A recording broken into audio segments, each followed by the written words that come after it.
Y'all ready for this?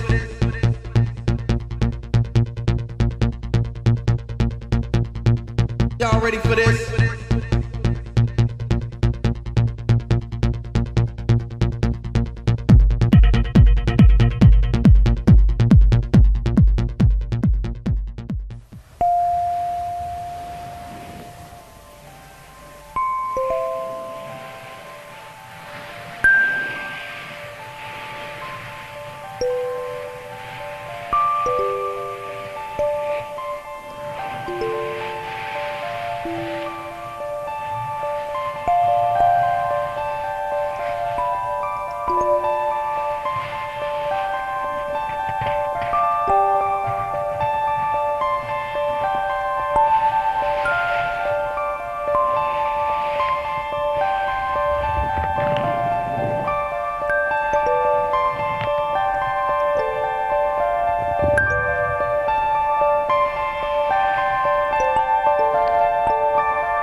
We live in a world of screens.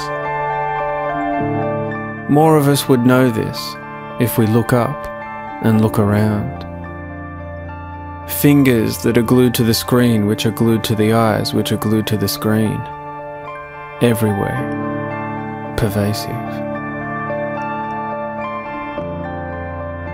We use them for work, play.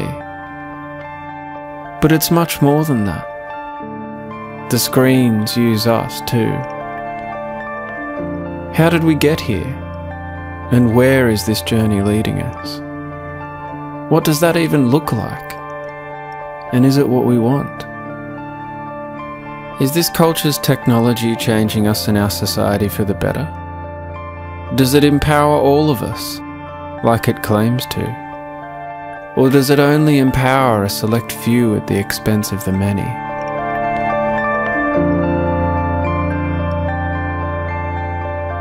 What's the price we pay to live in this pervasive electronic world?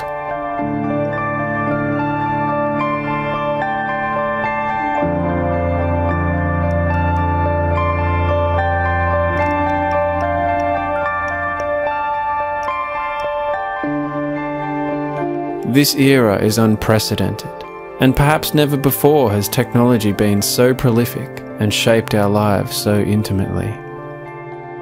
And there's the dark side we don't talk about. Why is that? Is it because we're too busy being glued to the screen? Why do we shy away from questions about our collective addiction? What's lurking under the surface? Could it be that with this era, the stakes have also never been so high that we could get it wrong?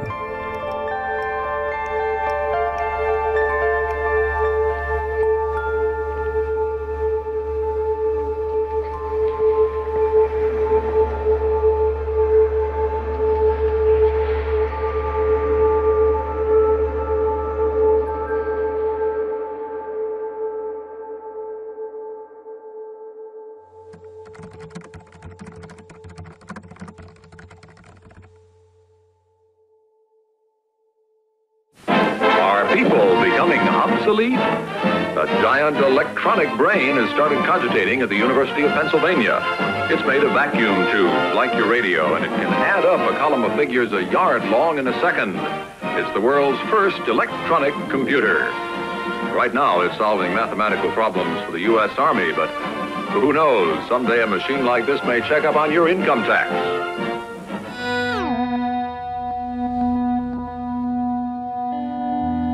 The story of how we got here begins in 1946 with the invention of the ENIAC, the first digital computer. The ENIAC was the size of a large room. It covered 170 square meters, weighed 30 tons, and required extensive human labor to keep it working.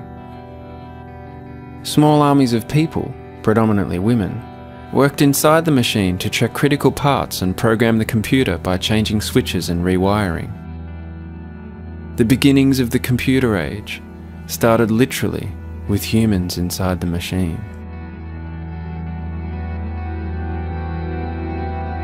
As seemingly with many of this culture's technologies, the ENIAC was created by and for the military. One of its primary uses was to calculate missile trajectories and play a critical role in the development of some of the first nuclear weapons, as part of the then top-secret Manhattan Project.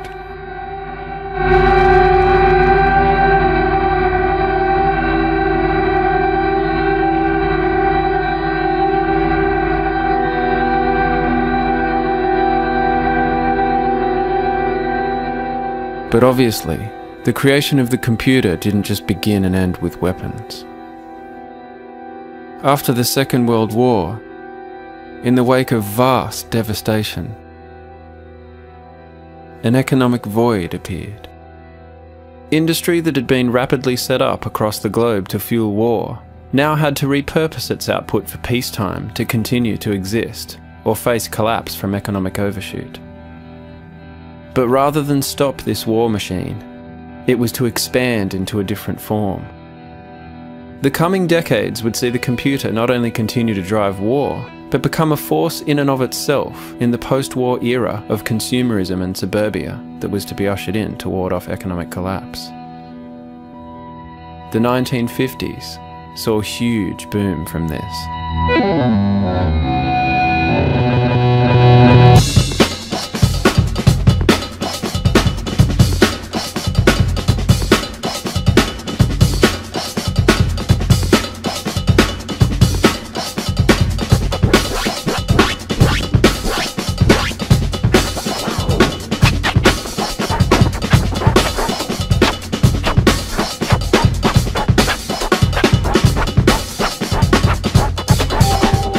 Sounds fantastic, doesn't it?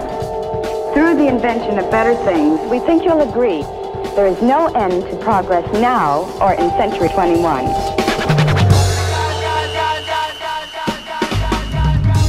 By the 60s, television was still relatively new and only in colour for the first time, solidified in its place in the home, driven by advertising.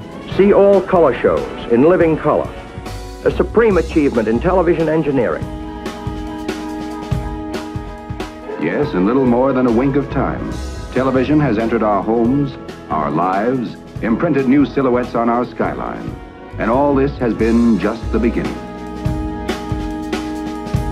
It was also the beginning of the space race, a flexing of muscles between superpowers, escalating the technology of war and computers, satellites and communication. Television could now help by playing a part in a narrative of a culture of fear and paranoia that was the Cold War, beaming social engineering directly into the homes of the population.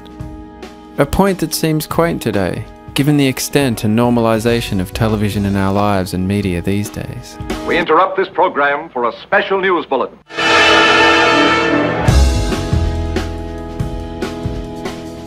It was also during the space race that the computing structures of the internet were being developed in the Pentagon research labs of the United States military. Bob Kahn and I did the design work in 1973. He really initiated the program at the Defense Advanced Research Projects Agency. And so it's fair to say that the two of us had the primary involvement in the creation of the Internet's design. But after our first paper was published in 1974, there were just thousands of people involved in making this actually happen.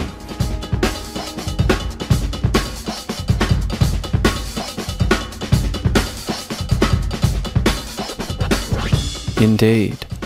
The rapid escalation of technology by this point had transformed the world. The personal computer was next, merging with the television, giving rise to key corporate gatekeepers for what was to come, and bringing a kind of synergy to the trajectory so far, and a further frantic pace. The World Wide Web appeared in 1991, and by 1994 there were 100,000 websites. It spread like wildfire. By 1996, the first web browser went public and doubled in its first day of trading. Its market cap by year's end was $2.2 billion. An IPO frenzy soon followed on the NASDAQ, and as ideas were bankrolled into companies, the dot-com was booming. It took radio 38 years to reach 50 million people. Television did it in 13. It took the web less than 5. By 1999, there were more than 150 million people online, browsing through more than 1 billion web pages.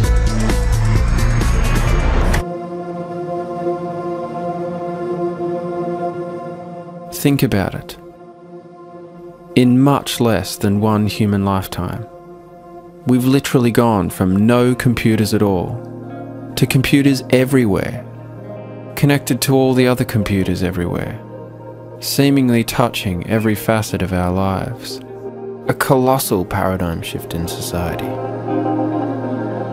Please select your payment method.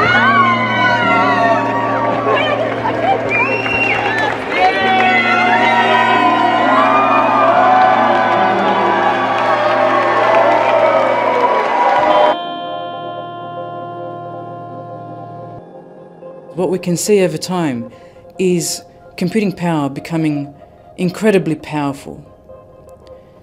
Storage becoming bigger. We're now talking not, megabytes. In the first computer I had, 0.5 megabyte was huge. Today we're talking about terabytes of data.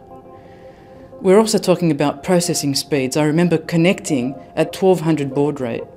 Now we're connecting with broadband and sending hundreds of megabits per second of detailed information through our networks. We're talking about huge storage capabilities and processing power and a miniaturization of technology. We're not talking bricks anymore, but small implants that you can actually wear even, or tags that you can place onto your clothing. So a lot has happened during the last 25 years, and the next 25 years seem to be going as rapidly.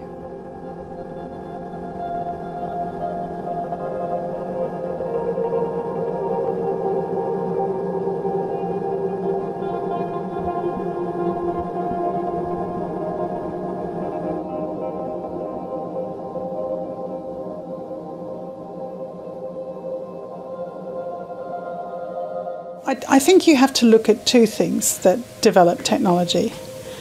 And the first is the money of the people who pay for it, and the second is the passion of those that do it.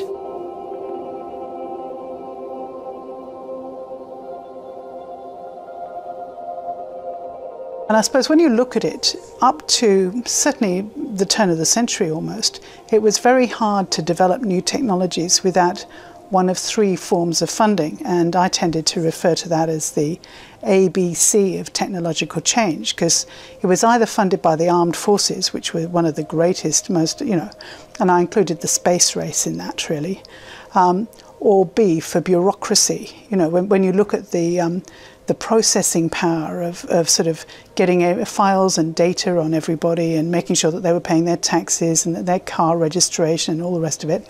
And then the third is corporate power.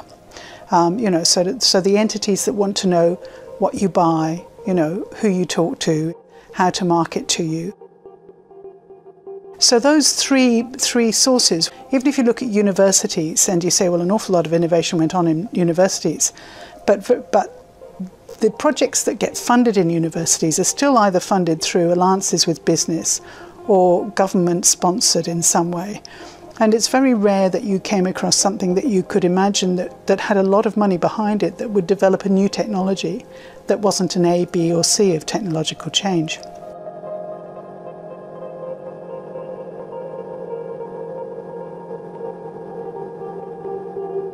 I suppose in the 10 years after the turn of the last century, to start seeing that really the A, B and C of technological change, those were still the main funders, but there were a whole new set of innovations that were driven by social engagement, by people who were passionate and were either passionate about the technology and kept developing it in certain ways, or were passionate about other things but could see ways in which to use the technology, to harness it, to achieve other ends.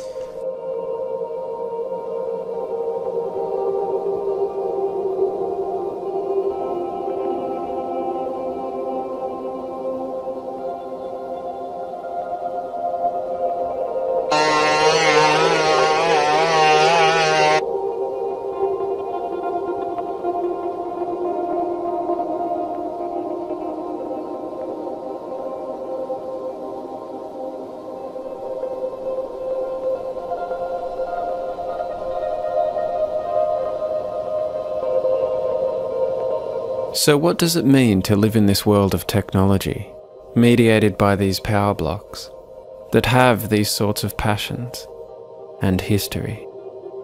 And when their ability to spread and perpetuate their passions is more powerful today than ever before.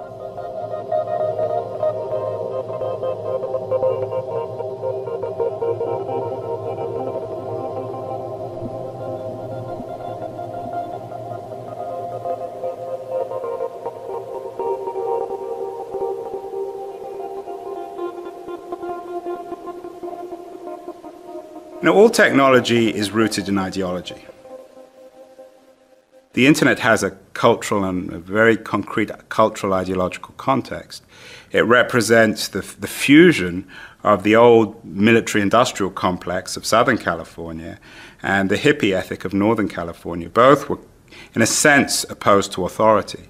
And in a book written by Fred Turner, a Stanford University professor, an excellent book, he explains that very strange union, although on reflection it's not that strange, because both the military-industrial complex, which invented the internet, or at least financed the internet in the late 50s, and the counterculture of the late 60s in San Francisco were tied together by their libertarianism. The internet itself reflects the ideology of the people who invented it, the people who drove it. I mean, technology is simply a reflection of human will. Technology isn't accidental. Technology just doesn't come about in a vacuum.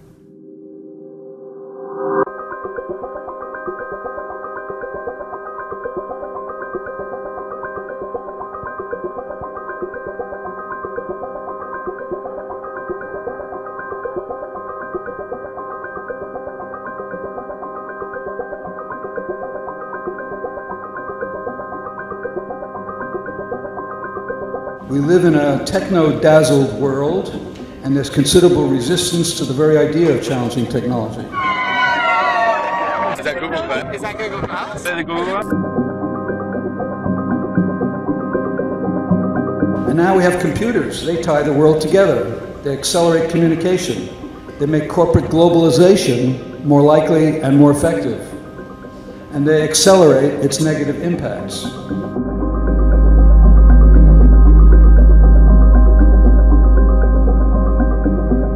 Nearly all information we get from about technology comes from the people who invent, promote, and sell it. We don't really need to hear from them at this event. We hear from them every day on TV and on the internet. We've been hearing from them for years.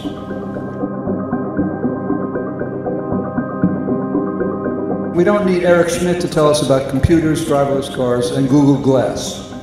We get it. We want to discuss the rest of the story. What else do they bring? How do they unify our minds within a certain worldview? How do they envelop us within their frameworks? What are their hidden harms to the planet? And how do we deal with the staggering information imbalance that exists right now in our country on these questions?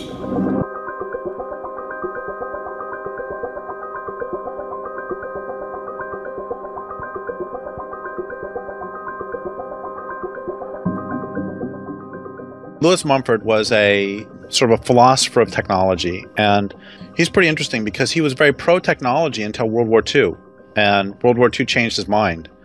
And it's not often that, and I have great respect for someone who allows reality to change their philosophy. You don't often see that. I think most people's philosophy is a justification for whatever pre-existing beliefs they have. And anyway, he had a number of really great insights. And one of his insights is that technologies don't emerge from a vacuum. People say, oh, you know, a tool is just a tool. But that's not really true, in that it takes a certain mindset and a certain set of social circumstances to create a certain tool. And then once you have that tool will then lead to certain mindsets. And a couple examples might make this really clear. It takes a certain mindset to create an atomic bomb. And then it takes a certain mindset to create an automobile.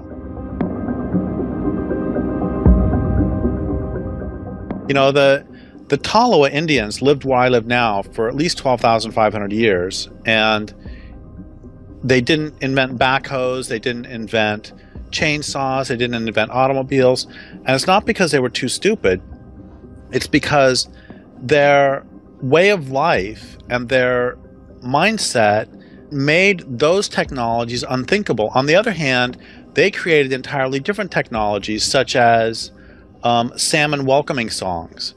Those are songs that they would sing to welcome the salmon and to help the salmon return home. And such a concept here is pretty much unthinkable. I mean, if somebody went out to the docks and started singing a salmon welcoming song, everybody would think they're nuts. Likewise, once you have a technology, it changes how you perceive the world. And this can be seen really clearly in that I live about 3 miles from a grocery store. And I can drive into the grocery store, and if I forget something, yesterday I forgot something. In fact, yesterday I was sitting in the grocery store parking lot, and I realized, I actually don't need anything, so I just drove home. I mean, I was in town anyway.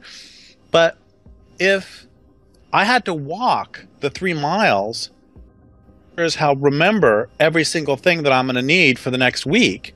As it is, jump in a car and drive 3 miles, it takes me like 7 minutes or something. It's not a big deal.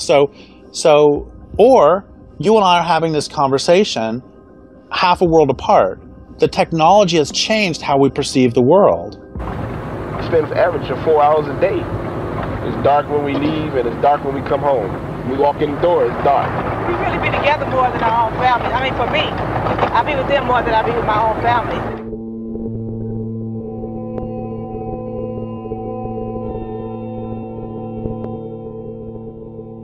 Once again, technologies don't emerge from a vacuum. And Lewis Mumford, he had a word for the combination of technology and the social system that would create it and then come out of it. And that's a technic, T-E-C-H-N-I-C.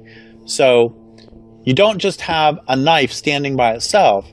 Instead, this knife is part of a larger technic. We've all heard the cliche that if all you have is a hammer, everything looks like a nail. The technology is going to change how you perceive the world and how you relate to the world.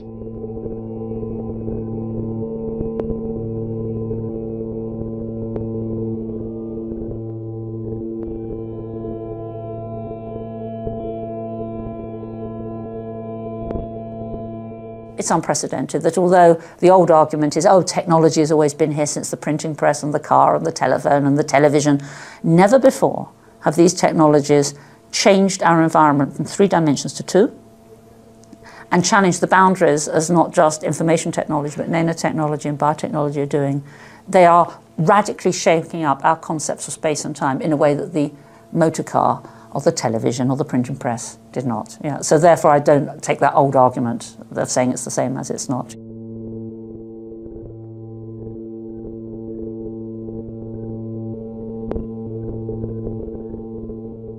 Screen culture is, as its name suggests, a whole way of life revolving around the digital devices. So when we say screen culture, whilst I wouldn't exclude television, it's more the interactive nature and the mobile nature of digital devices, which of course can embrace interactive TV nowadays. But it's more specifically when you think about the amount of hours people spend either with their Xbox or their laptop, or indeed their mobiles, or perhaps even nowadays with Google Glass.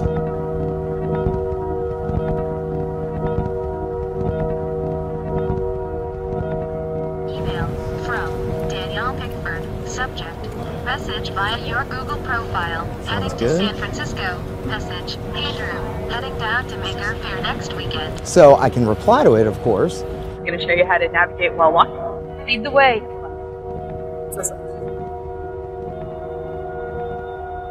Okay, Glass. Get directions to park. Okay, Glass. Make a call to Rafi. Is somebody calling me? Try. Okay, Glass, answer call. Okay, Glass, answer call.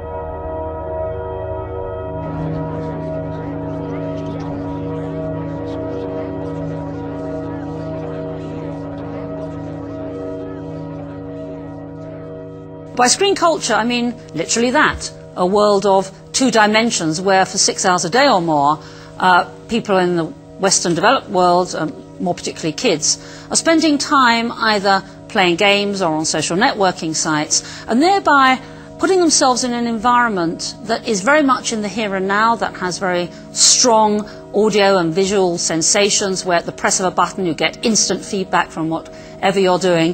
But at the same time, you're perhaps removed from some of the aspects that we've taken for granted, things like metaphor, abstract concepts, logical narrative, conceptual frameworks, long attention spans, imagination. But it's primarily a world of a small child, a world of the here and now, a world of a soundbite, a world of an instant frozen moment where nothing has consequences and where everything is literal, where nothing has a meaning. You're not seeing one thing in terms of something else. You're seeing literally what you see is what you get.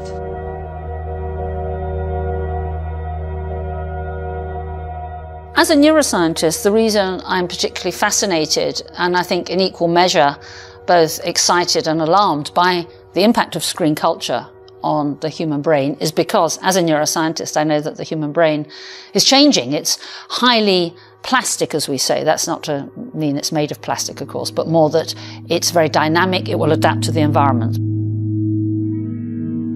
If you think of your brain as a dynamic, connected power grid, there are billions of pathways or roads lighting up every time you think, feel, or do something. Some of these roads are well-travelled. These are our habits, our established ways of thinking, feeling, and doing. Every time we think in a certain way, practice a particular task, or feel a specific emotion, we strengthen this road. It becomes easier for our brains to travel this pathway. Say we think about something differently, learn a new task, or choose a different emotion. We start carving out a new road. If we keep travelling that road, our brains begin to use this pathway more, and this new way of thinking, feeling, or doing becomes second nature. The old pathway gets used less and weakens. This process of rewiring your brain by forming new connections and weakening old ones is neuroplasticity in action. So this is what was meant by plasticity, and one example, for example, a very famous one, is of piano players, where they had 3 groups of adult human volunteers, none of whom could play the piano. And even over 5 days, you could see that whereas the controls, who were just staring at the piano, showed no change in their brains, the brains were literally unimpressed, those people who were taught 5-finger piano exercises showed an astonishing change in brain territory and functional area relating to digits, even over 5 days. But the even more exciting group were the third people who just imagined they were playing the piano.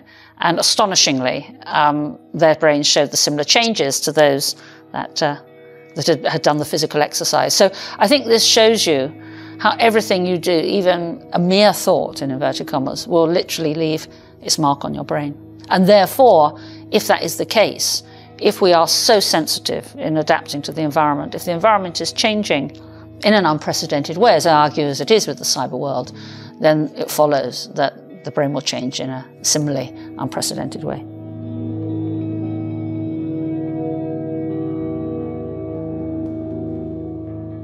Well, it's clear that even people who have, like me, who started off without the web and now use it, work differently. When we want to think of something, we tend to often just reach for the keyboard because we have assumed that we can find stuff. Now people say, I don't know, that they've measured that people are not remembering so much. I don't know, but I know that the way I work very often assumes that I can go for my computer helper, for my web as a helper. The web is an extension of my brain. When I'm roaming, so my little interface to the web is too expensive to use, I feel as though suddenly I've got one hand turned behind my back because the usual sort of instinctive reaction to whip it out is I have to hold back and try to actually think things up.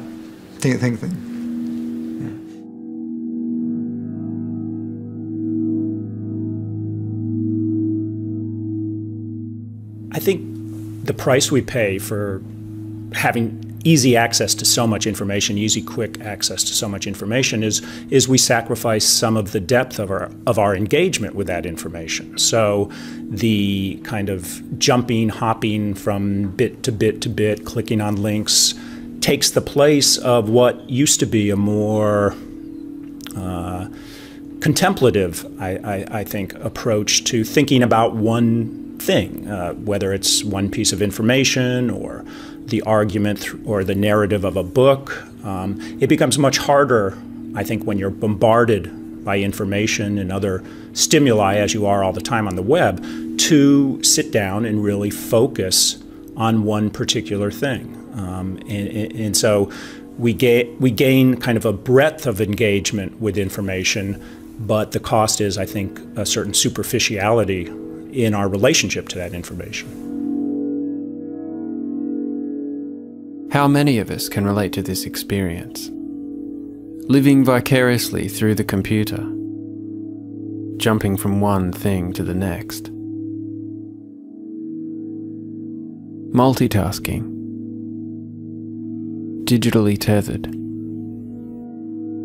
Looking up something, only to end up somewhere else completely unrelated. How many hours have you spent looking up fleeting curiosities? And how much of it do you remember? What do you take in? How many of us think through the global computer? And how has this already changed the way we think, feel, read and write, learn, understand, and remember? What does this mean over time if we go on like this?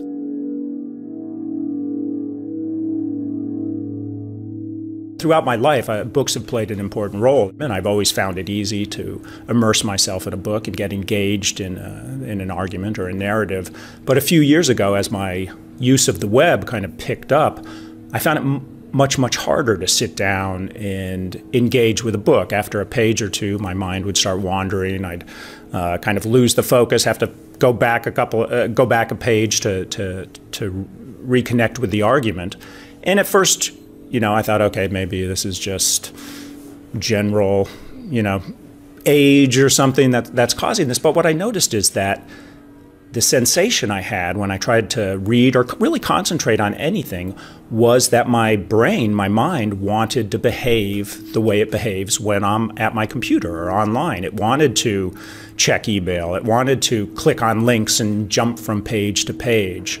So it really, I began to make the connection that, in a really an unmistakable way, my use of the net was changing the way I think, in changing my ability to do things like concentrate or contemplate one particular piece of information or read through 100 pages of a book. And I began talking to other people, and many of them, not all of them, but many of them had a very, very similar, were suffering from a similar type of affliction. They felt that they had increasingly scatterbrained, and they wanted to be online.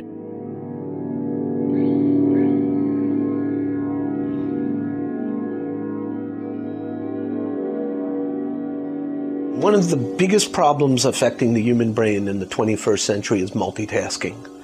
And the research we've done over the past year or two that got a whole lot of attention was multitasking seems to be very bad for the brain.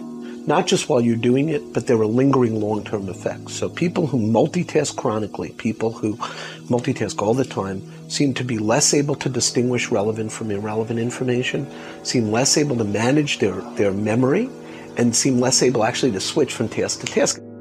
So what this tells us is if we're designing interfaces to encourage multitasking or to support multitasking, we're actually creating a worse thinking, poorer thinking group of people. And it's very worrying.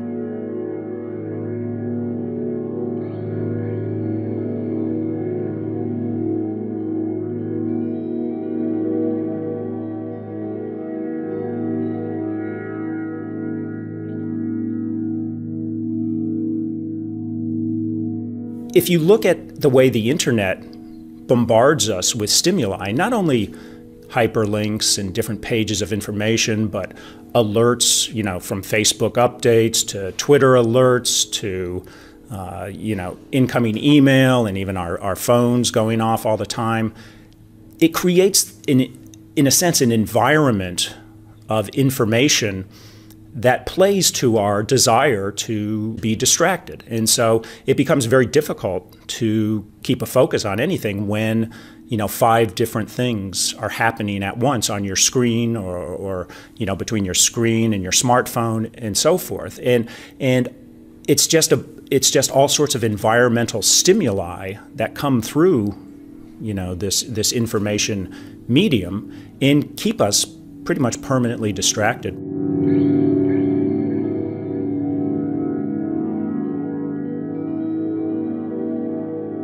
So you're reading an article online when you get an instant message with a link to a funny photo, which of course you have to share. And now you're reading your Facebook news wall, which sends you to a video of a panda bear attacking a kid. And now you're reading Wikipedia to learn everything you can about the violent behavior of panda bears. And this is what 3 minutes on the internet can be like.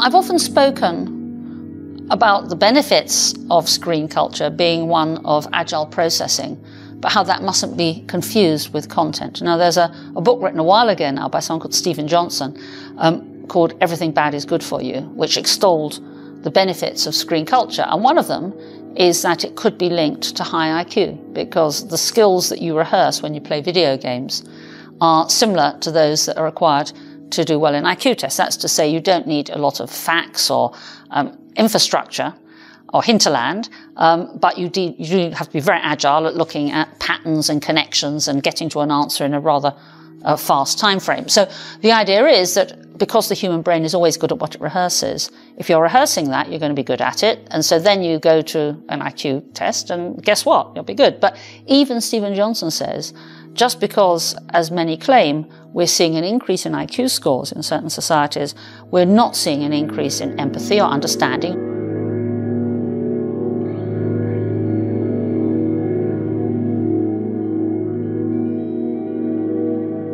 Or insights into the economic woes of the world or the Middle East crisis. No one's suddenly come up with their superior cognitive abilities with insights that we would regard as important. And I think what you need to do, therefore, is on the one hand, yes, it's very good for mental processing, for what used to be called fluid intelligence. That's to say, where the emphasis is on giving a right response to an input.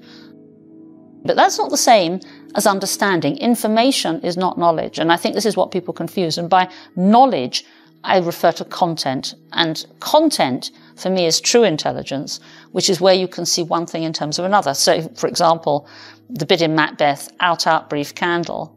In order to really understand that, you have to see the analogy between the extinction of the candle and the extinction of life.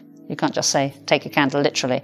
And I think that that's what we are missing out on. That's what might be in jeopardy. That's certainly not enhanced by doing very fast, clever things with video games, even though you might be able to give impressive responses very quickly, correct responses very quickly. That's not the same as understanding, and I think we have to be careful about differentiating them.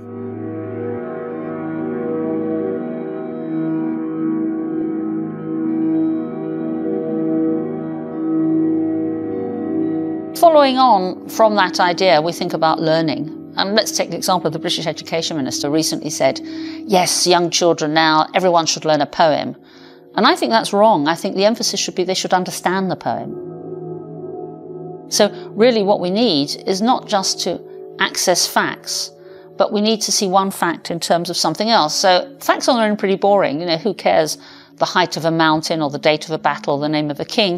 These things are only relevant if you relate them to others and you see a trend and you can generalize. Or if you're learning the name of a king, you know more about that king and why he was important. So a fact on its own, which is why Trivial Pursuits and pub quizzes are not held up as the pinnacle of intellectual achievement. Facts on their own are not the same as interpreting the facts, putting the facts into a framework, and even more important than facts, are ideas, and you do not get automatically ideas coming out of an iPad. You won't have that. You'll have access to facts, but it requires an inspired teacher, it requires your thinking processes, it requires something in addition for you personally to join up the dots, and that's for me, real knowledge. So can we join the dots with this then? The fact that the screen culture has become more pervasive than ever before, and that we're increasingly spending more and more of our time in this virtual world. A world which encourages distraction, shallowed thinking, short attention spans, and a world where we don't have to remember anything anymore because we can just look it up on Google. Can you see this as one thing in terms of another?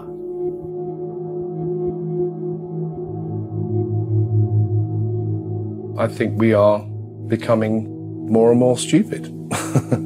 We don't have to work our brains so hard. Any information we need to know, we can instantly find it on an internet search system. And the worst thing would possibly be to have a USB portal into our brain, so it's there immediately. Because the moment you take that away, you're dumb. You haven't got any information, you're relying on it.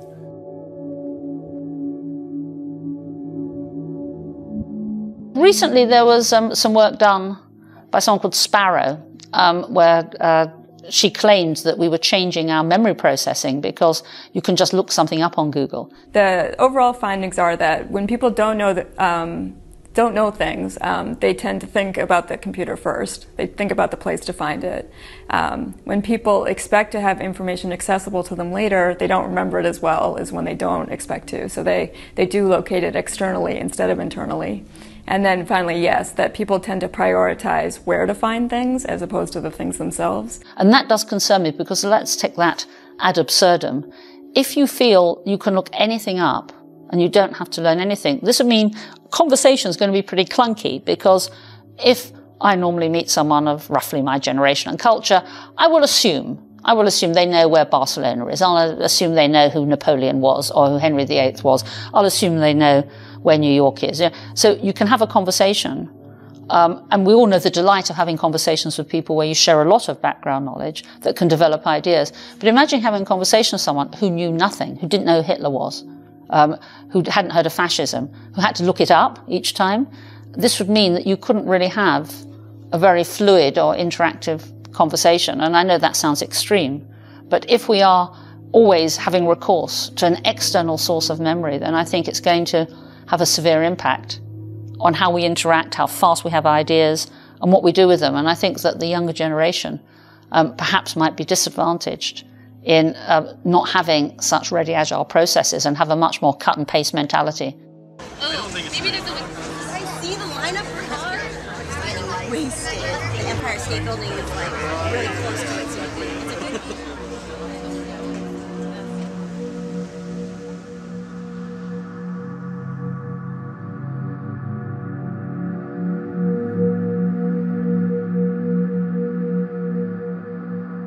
I'm a little nervous about drawing a sharp distinction between what we call, Generation Web or digital natives and older people, adults, because I think that's that lets adults off the hook, and they can say, oh, as they always say, oh, this younger generation, they're, going to hell or whatever. And really, the effects of the internet, I think, are the same on adults as on younger kids and younger adults. So I would hate to make it seem as though older people aren't affected by the internet, because I think they are. And I think what we see in young people, the distractedness, the inability to, read more than 2 pages at a time, is probably coming to characterize older people in every generation as well.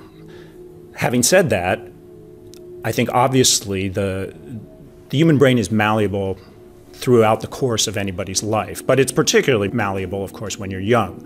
So if a person is brought up looking at screens and using the web and being bombarded by information, then the question is, will the brain circuitry necessary to do things like deep reading, deep thinking, will those circuits ever even come into being? Will they be wired for that kind of thinking, or will they be wired completely for internet type of thinking.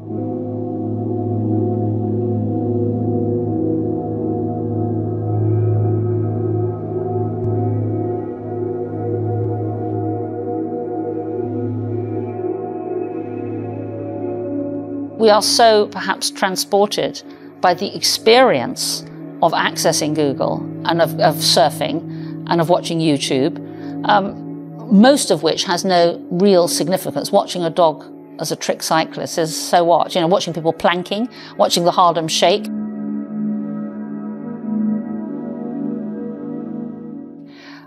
Why are we doing this? It's because the experience of it is obviously, by definition, pleasurable, but we're not doing it to find anything out. We're not on a quest anymore because we know we can go on to the next thing and the next thing and the next thing. And this, in a sense, the means has outpaced the ends. And I think that, again, this will have serious implications for education.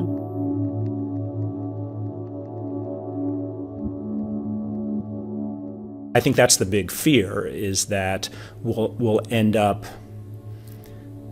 with a generation of people who are very good at using the net and very good at finding information and processing information very quickly, but don't really have any capacity for contemplativeness or for concentration or for deep engagement with information.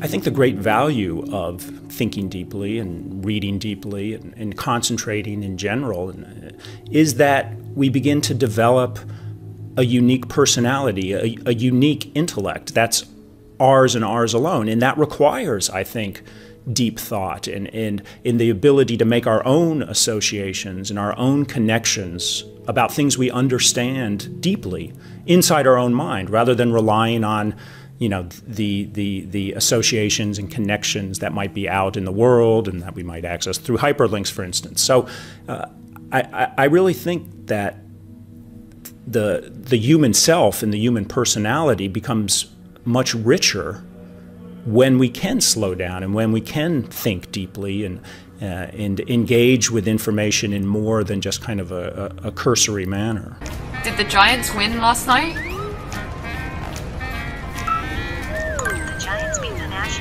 Will I need an umbrella tomorrow? No. You think no?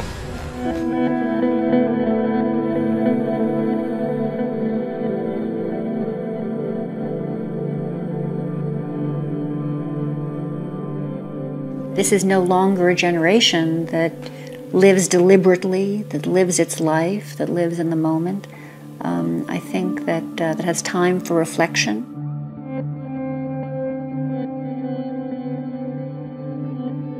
We ask ourselves questions. If the velocity and volume is such that I send you a tweet or I send you a text, you have to answer me back. You can't. Nobody answers a text by saying, I have to think about that for 2 weeks. The communication demands a response. Well, that means that we start to ask each other questions that are easy to answer. And so I think we live in a kind of paradoxical time, and we're giving a whole generation a very paradoxical message. The world is more and more and more and more complex. On the other hand, we're only going to ask you a question that you can answer in 2 seconds. So we leave ourselves less and less time for reflection because our communications media push us to quick responses. And quite frankly, the questions before our planet right now are not questions that should be answered or thought about in the time space of texting.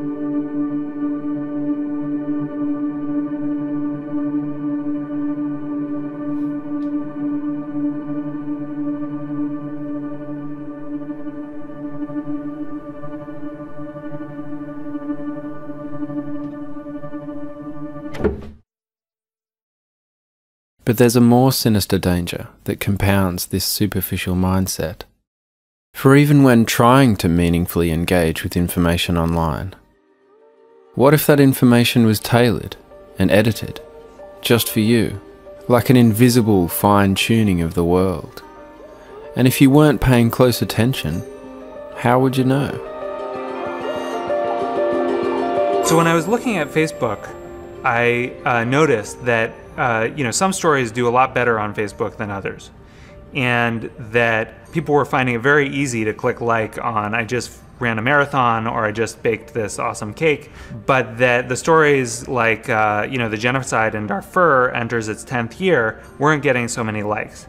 And in a world where the Facebook algorithm shows the stories that get lots of social love to more people and shows the stories that don't to less people, what does that mean? Does that mean that we don't find out about important but unpleasant things that are happening?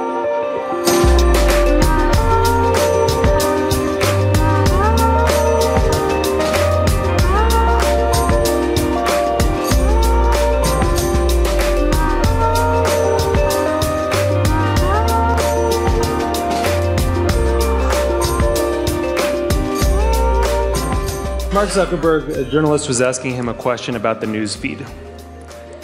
And the journalist was asking him, why is this so important? And Zuckerberg said, a squirrel dying in your front yard may be more relevant to your interests right now than people dying in Africa. And I want to talk about what a web based on that idea of relevance might look like.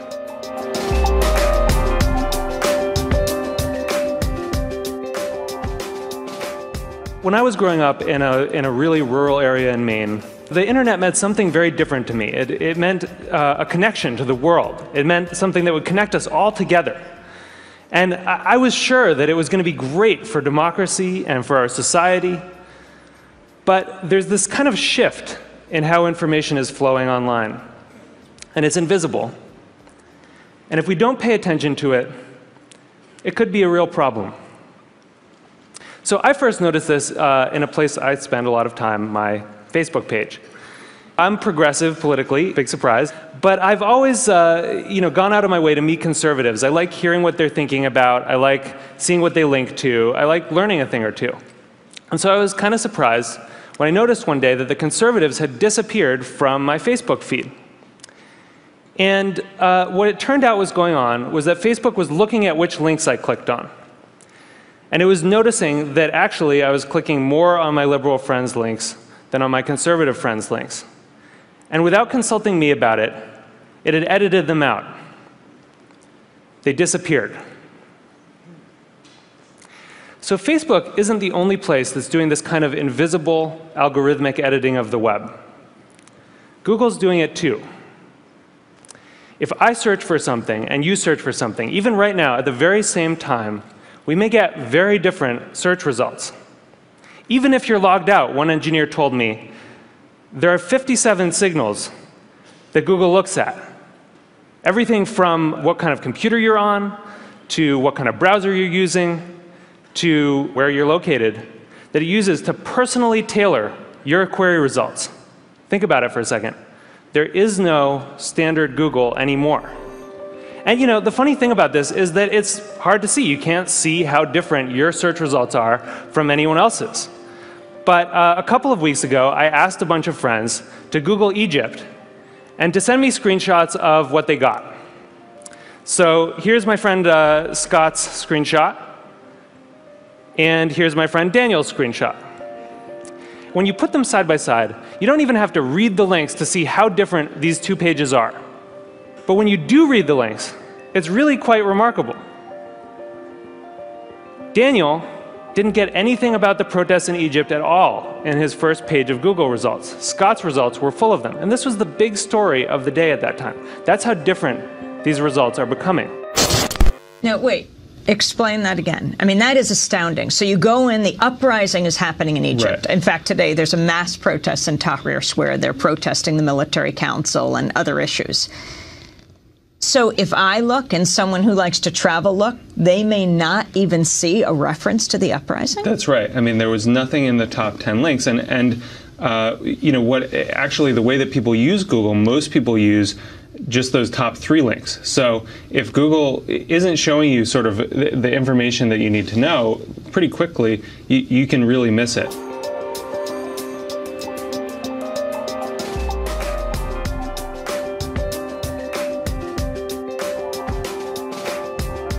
It's not just Google and Facebook either. You know, this is something that's sweeping the web. There are a whole host of companies that are doing this kind of personalization. Yahoo News, the biggest news site on the internet, is now personalized. Different people get different things. Huffington Post, Washington Post, New York Times, all flirting with personalization in various ways. And where this moves us very quickly toward a world in which the internet is showing us what it thinks we want to see, but not necessarily what we need to see. As Eric Schmidt said, it'll be very hard for people to watch or consume something that has not, in some sense, been tailored for them. So I do think this is a problem. And I think if you take all of these filters together, if you take all of these algorithms, you get what I call a filter bubble. And your filter bubble is kind of your own personal, unique universe of information that you live in online. And what's in your filter bubble depends on who you are, and it depends on what you do. But the thing is that you don't decide what gets in. And more importantly, you don't actually see what gets edited out.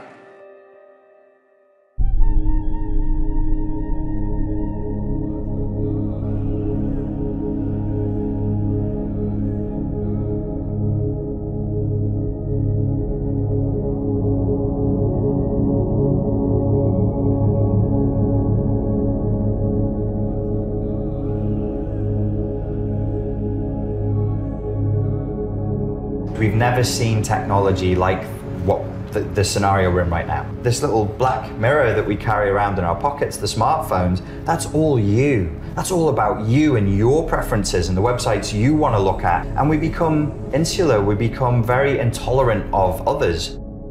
The technology that we carry with us and that we are consuming at record rates right now encourages entitlement and encourages a lack of respect of other people's boundaries.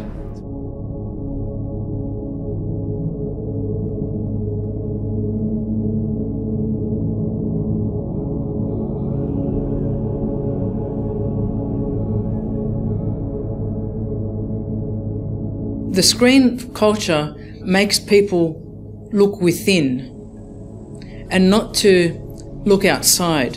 So when I'm using my smartphone and I'm being sent instant messages and I'm being communicated to, it's about me. And people can say that's great for personalization. That's how I want it. I want to customize my whole life. But in fact, we're internalizing a lot of things. If I think about me, then most likely I will neglect my children. I will neglect my partner. I will neglect my workplace because it's about me and my interactions and the instantaneous communications that take place. There's always a danger in that, in ignoring your neighbor, in a lack of collective awareness.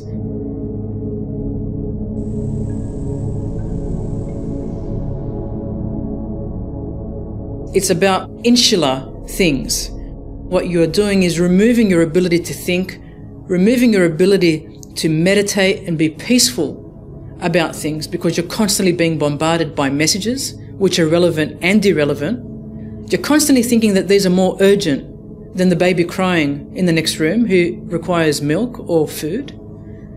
And the screen culture just propagates itself. So in order for me to internalize my communications and look down and keep texting and keep messaging back, I also impose the same culture on my children because I just tell them to go and look at the TV for a little while longer. Go onto the internet, search some more things, go onto, playground and look at some music. So I am spreading this mimicry.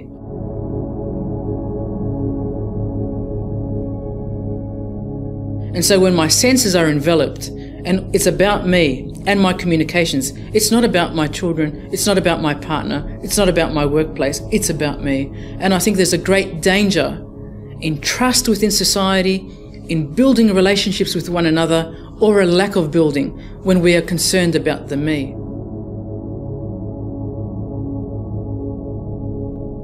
The me has been a target of corporate power for a long time. Advertising after the Second World War changed into instilling desires and manipulating the masses to want things and see the world in a certain way. From where the computer and the internet originated, this is in hyperdrive of the world of the screen culture. where not only the convergence of technologies has amplified the power and influence of corporate voice, the screen culture provides a centralised mechanism of social control, pretending to be freedom and democracy. We tend to think about the internet as this sort of medium where anybody can connect to anyone. It's this very democratic medium. It's a free-for-all, and it's so much better than that old society with the gatekeepers that were controlling the flows of information. Really, that's not how it's panning out. And what we're seeing is that a couple big companies are really, most of the information is flowing through a couple big companies that are acting as the new gatekeepers. These algorithms do the same thing that the human editors do. They just do it much less visibly and with much less accountability. And with a level of fine-tuning and individual customization never before possible. They have a lot of the same dynamics that are driving what they show people and what they hide from people as the old media did. How these things are architected have huge consequences that are political.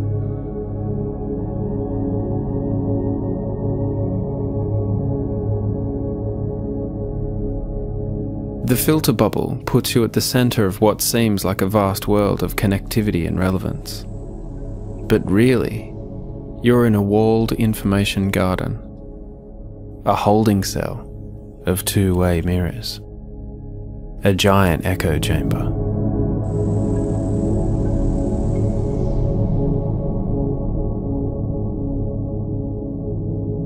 What happens to our communities, our relationships, the culture, if we're all walking around in mirror cocoons with this hyper-individualism, this lack of collective awareness?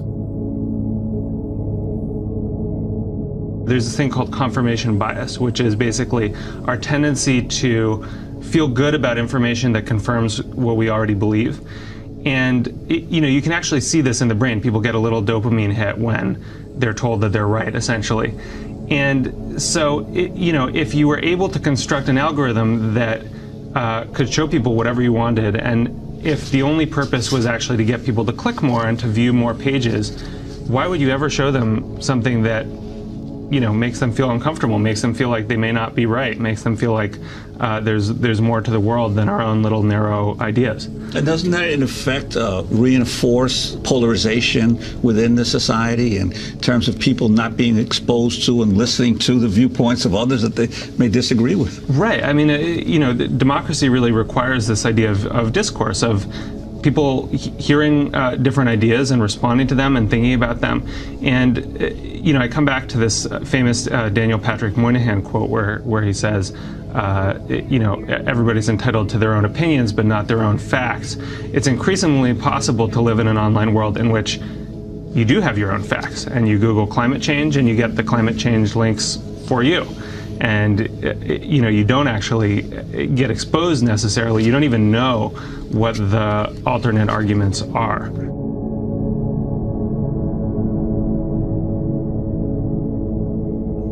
As we willingly pour our lives into the screens not only simply reflect this more of the same, it's strengthening corporate power, studying and analysing us inside this playpen, projecting into our individually targeted mirror world. We become the product of the consumer culture in totality.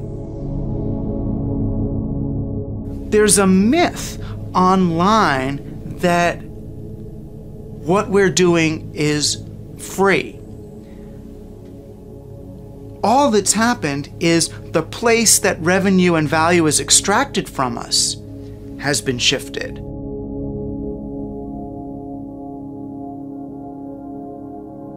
Everything we do on a computer produces a transaction record.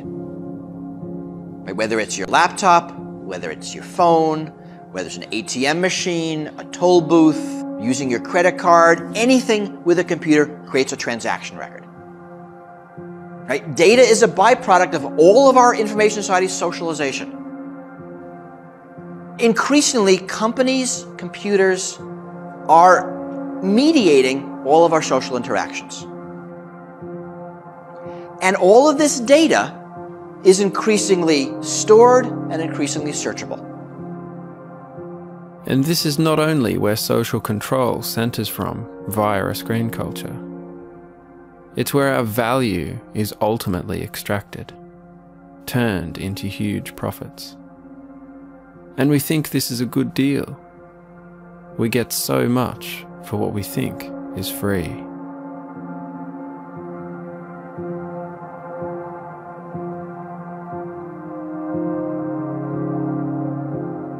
Think about your digital trails. What did you do today that involved a computer, a screen, your choice or not?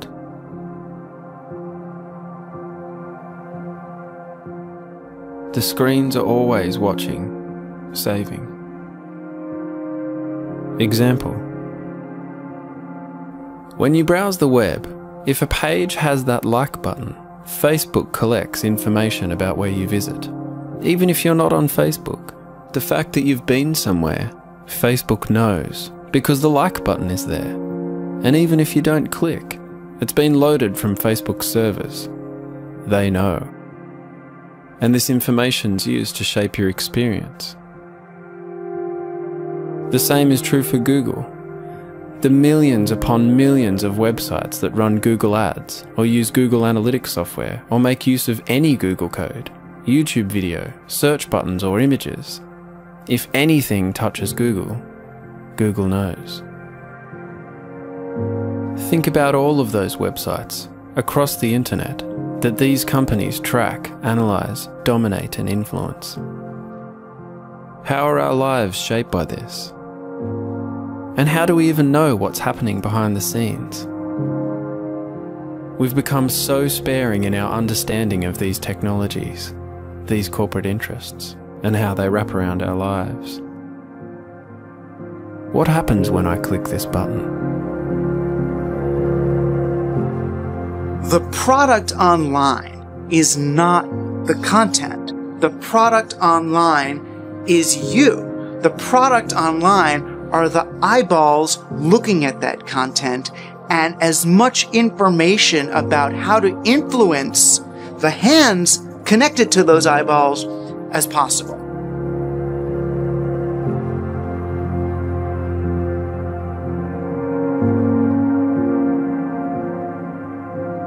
You know, when you average kid today, you look at Facebook and you think, oh, look at this place. Facebook is here to help me make friends. Isn't that great? This is what this is for. Right? The distance between the user and the program is so great. We don't even know what the programs we're using are for. I talked to little Johnny, and he thinks that Facebook's there to help him make friends. Go to Facebook. What do you think they're talking about there? How are we going to help little Johnny make more friends?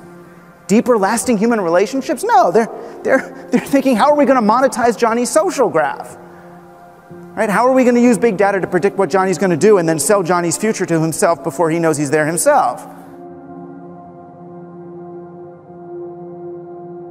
What you have with the internet is a world on the one hand where a lot of young men, and they tend to be young men, spout a lot of nonsense in my view about democratization and egalitarianism and the opening up of everything. On the other hand, these young men are becoming infinitely rich and powerful.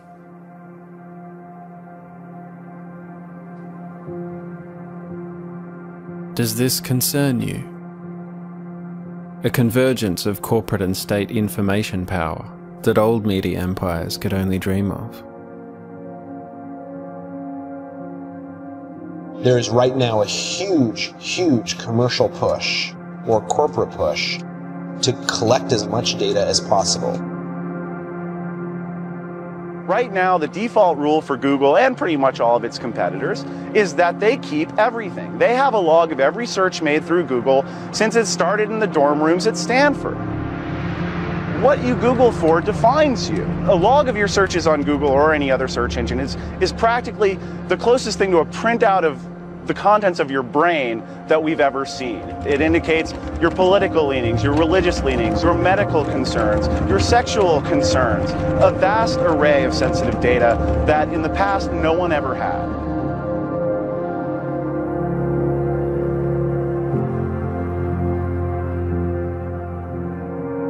Stare into the lights, my pretties. the society of the spectacle. Captive populations glued to screens, engineered with ever-increasing precision and insight.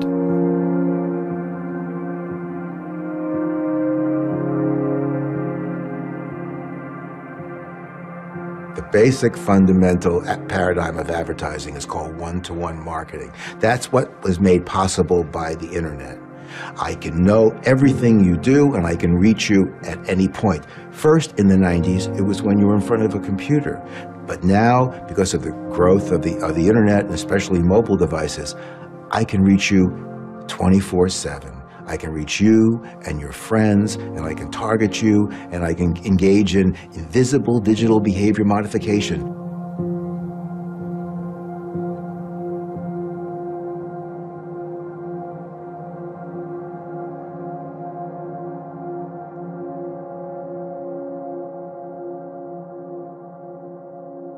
What sort of ministry of truth style world actually exists and would be perpetuated because of these huge, powerful engines? Engines that now have global reach and extensive influence over the information streams accessed by billions of people. Today, in the United States, more than 85% of adults get their news from social media, and 64% get news from only one source, usually Facebook. And so the behaviour modification doesn't just end with advertising, buying stuff, and how we'd be shaped into accepting a single news feed. The mega machine is much bigger than that.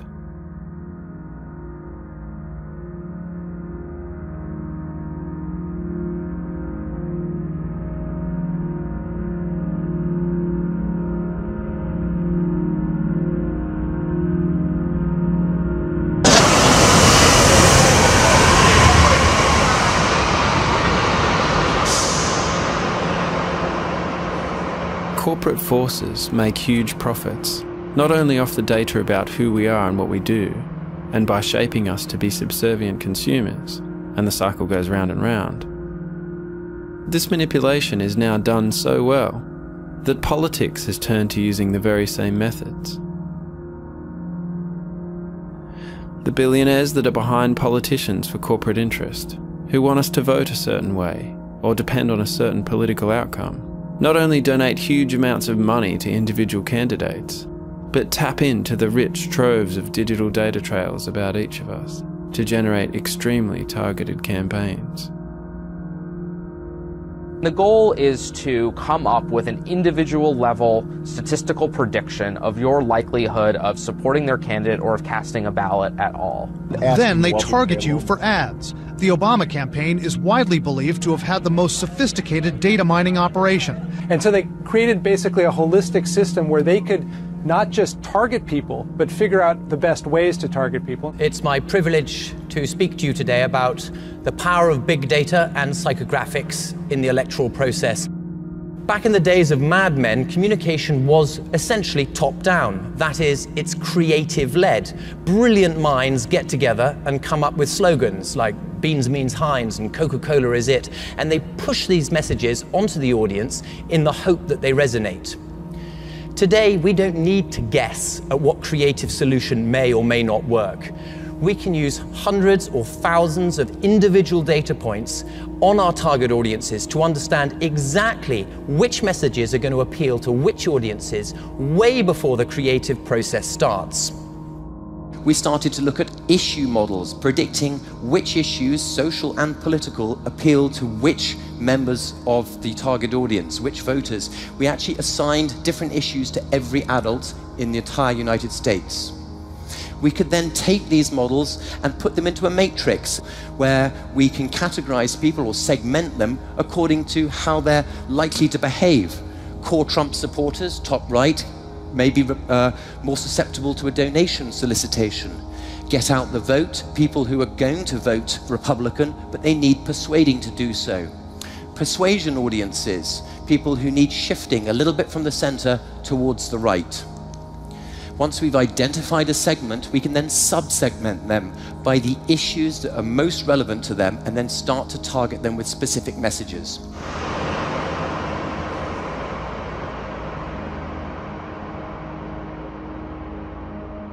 Axiom,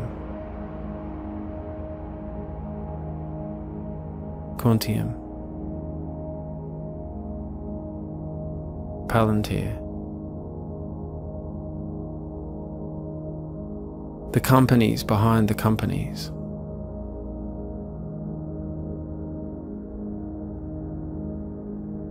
The new age of the consumer culture that has also subsumed politics, run by data.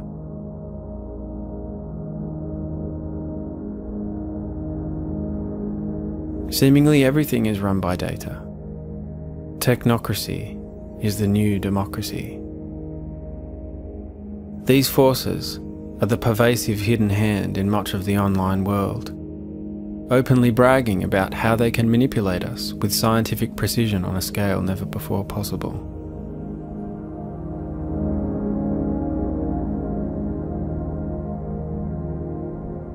The commercial surveillance system that the advertisers have created all across the world is stunning and a cause for serious alarm. It threatens our civil liberties. It's about getting us to buy high interest rate credit cards, junk food, prescription drugs for illnesses we may or may not have, politicians who may or may not be good for us.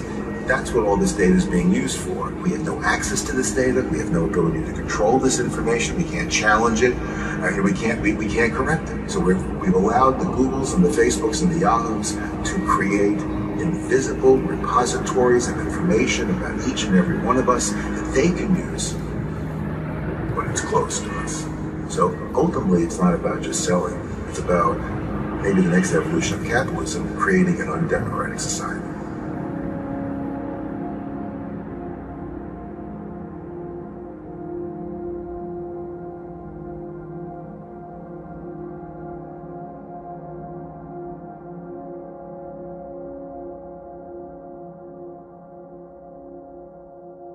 So the phrase that's often used, I've got nothing to hide, so I've got nothing to fear, is something that's often said by people. To that, I always say, you've got nothing to fear, nothing to hide until somebody identifies that you have otherwise. Business leaders. Excuse me. What's up? What are we doing here? Oh, I'm taking a video. I'd appreciate it if you'd go somewhere else with that, okay? Oh, it's fine. It's just a video. It's offensive to me. Excuse me, I'm trying to have a private conversation. Could you respect that?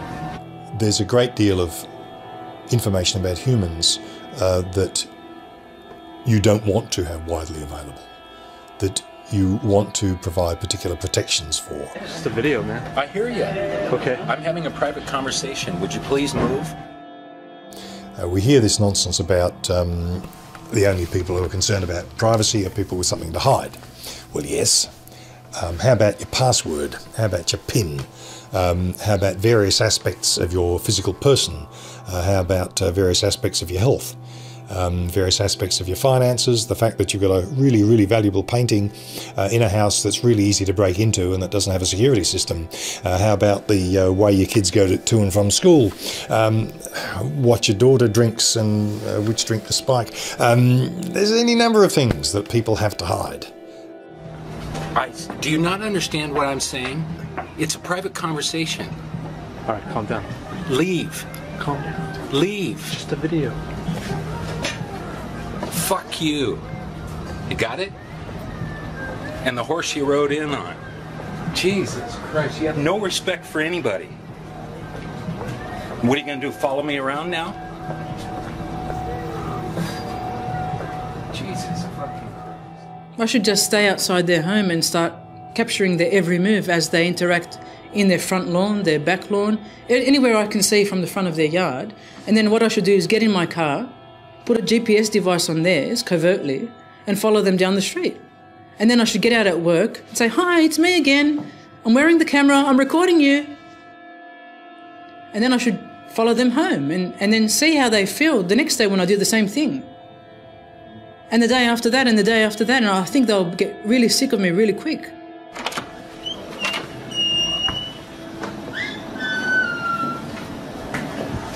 What are you doing? I'm just taking a video.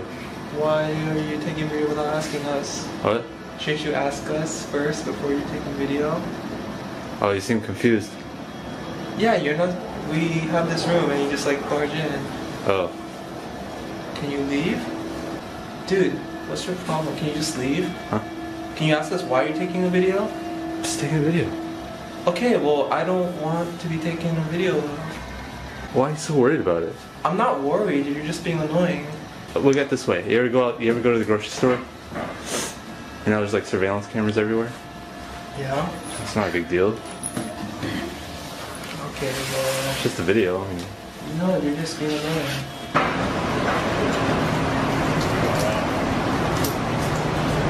Can I ask who you are? what? What are you doing? I'm taking a video. Of what? Just a video. Why are you taking a video of me? Why not? I don't really care for other people to just be taking a random video of me. Didn't you just come out of the drugstore? Yeah. They have cameras in there. So? What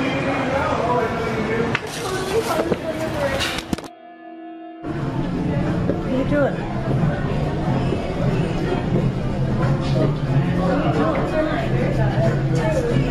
Boy, they let anybody over here, huh? Hey, how are you? How are you? Good. You have a problem? What are you doing? We got a photographer. I don't know who this guy is. What are you doing? His son. Hey, hello? What are you doing? What are you doing? What are you doing? You don't know. He's been Come on. following us and taking like, what are you doing? Why don't you answer him? Hello? Hello? Chief. Hey, Chief. What are you doing? To talk? Do you talk? Hello? We're going to meet somebody. Holy crap. How you doing? I'm good. This is freaking me out. Yeah, I know. It's freaking Should be really freaking you guys out. And this is what the Mega Machine does.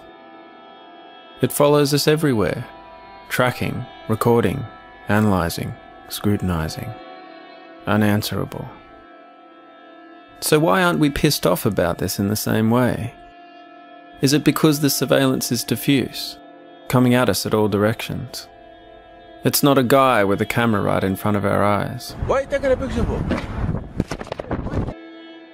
It's something that's been normalised in slow incremental stages.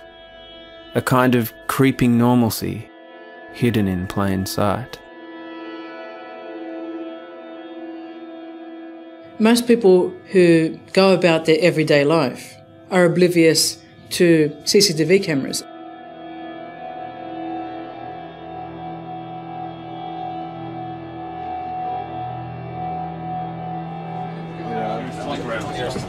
You're getting a picture like that of someone that you can't, the person's not going to be able to question what's going on. Even mobile CCTV now on police cars.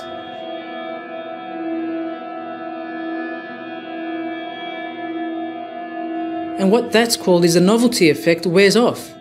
So if something is new, I look up and I think, oh, it's new, it's invaded my space. Just like when telegraphs were introduced and people saw terrestrial lines that carried voice calls.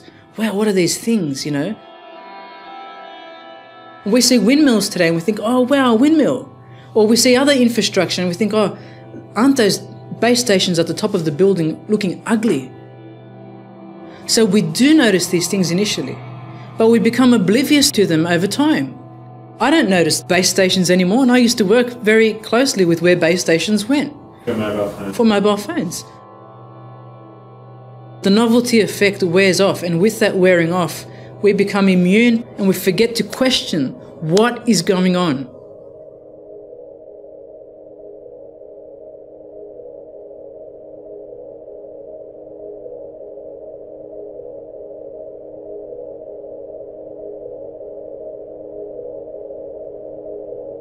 The Jews who lived in Holland in 1939 had nothing to fear from a database that identified them as being Jews. Well, they don't have anything to fear now because they're all dead, with very few exceptions. The people who had reasonable educational qualifications in Cambodia in the 70s had nothing to fear.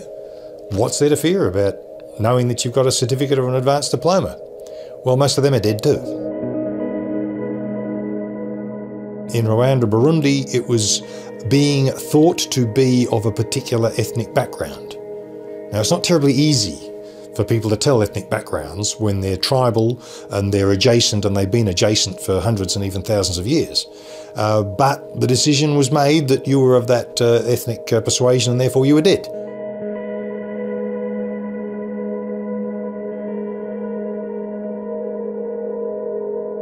Now, these are just the sharp end, where the worst case of invasion of privacy occurs and you get killed. There's lots and lots of circumstances where obscure bits of information do harm to people that's somewhat less than killing them. Misinterpretation of, oh, you've got a criminal record, oh, we can't hire anybody with a criminal record. Well, you've got to work out what that was for. There have been people who had a criminal record because they were demonstrators against the Vietnam War, or they were demonstrators against apartheid in South Africa, who, once it has become apparent to the employer why they had the criminal record, they were instantly hired. You've got to understand the full background of the circumstances. There's tests of relevance, there's tests of accuracy, precision, and so on. Now, information is complex and delicate, and its use is complex and delicate. So when we look at personal information and we look at the use of personal data and the interpretation of personal data, we've got to be very, very careful. Everybody's got something to hide, and everybody will discover in the coming years, 5, 10 and 15 years from now, that some of the things they didn't think they needed to hide would have been better off hidden because they've suffered because of that information's availability. It's a delicate flower. We've got to be careful with people. A lot of people say, well, I'm not doing anything, so it doesn't matter. Well, you may not be doing anything now, but you can't say anything contrary to the administrative position, because you may become a target. And if you do that and you become a target, they've already assembled all this back data on you. Now they could start looking for some way to charge you with some kind of criminal act or harass you in some way, like at the border or internally here. They can harass you through businesses.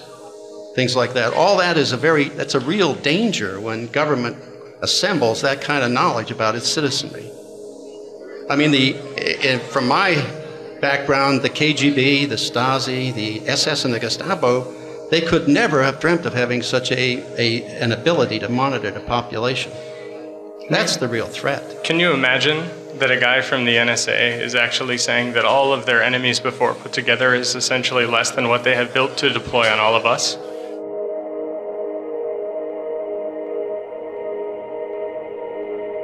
Surveillance is much more pervasive in our online lives than it is in our offline lives. And I think a lot of, most people in the United States and the democratic West are not aware of that, because when police officers come into your house or come into your office and they go through your files, they go through your desk, they go through your drawers and cabinets, it's pretty obvious that happened.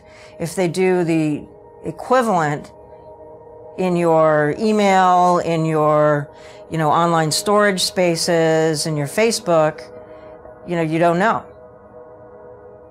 You have no idea it ever happened, so you're not going to raise a fuss about it. In a way, there's a kind of self-surveillance that I think that young people don't think about in political terms. But it is a political issue.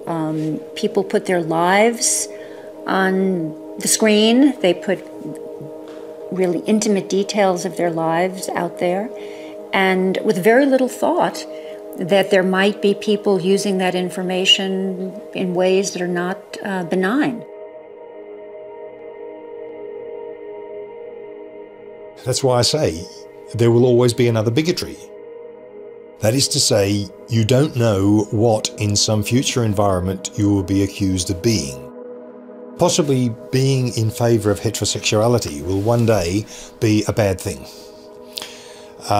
Having been a member of a particular church which has become discredited could become a bad thing, which could be a black mark, which could result in you not being able to, for example, join the public service. Those sorts of things have happened in the past, and they've happened in many countries, including in Australia. Do we really want to be gifting that kind of history forever to a corporation? Now, of course, those people who use Facebook and put stuff on Facebook that invades their own privacy embarrasses them when they apply for jobs 3 years later, and indeed embarrasses their friends when their friends apply for jobs 3 years later. The people who do those kinds of things on Facebook might well say, so what? I think in 3 years' time or 5 years' time or 15 years' time, those people are going to look at it differently. They're going to be saying, but surely you're not going to take notice of that rubbish. I was off my face when I was young. Aren't people supposed to get off their face when they're young? That's the attitude that many of us have. Young people are always more happier with risks than older people are.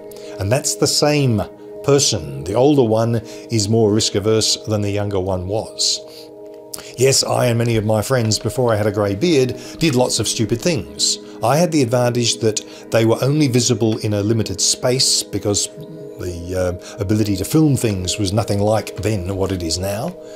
And they were not only limited in space, they were limited in time because they weren't recorded and they weren't subsequently available to anybody except by word of mouth. So I'm protected. My youth's all right. All the things I did that were stupid in my youth aren't up there on Facebook and won't be, and they aren't in Gmail. But the current generation are facing a different thing. They're facing capture and recording and retention in ways that we think is quite inappropriate. It runs quite against the grain for humans. Somebody told me that they can listen to what we're saying by my having this, even if it's turned off. Yes. Here's the real grand design. Every domain, think of a domain as an activity, a specific type of activity, phone calls, or banking is another domain. So if you think of graphing each domain, and then each graph then turning it in the third dimension, the trick now is to map through all the domains in that third dimension, pulling together all the attributes that any individual has in every domain, so that now I can pull your entire life together. The purpose is to monitor, be able to monitor what people are doing. You build social networks for everybody. That then turns into the graph, and then you index all that data to that graph, which means you can pull out a community that gives you an outline of the life of everybody in the community. And if you carry it over time from 2001 up, you have that 10 years worth of their life that you could lay out in a timeline that involves anybody in the country. The dangers here are that we fall into something like a totalitarian state like East Germany. That's actually the creepy thing about surveillance, like preemptive surveillance. You can find anything about someone, you can make stuff up, you just collect all this material and you can go back later and interpret it in so many ways, and so everybody can become the enemy instantaneously.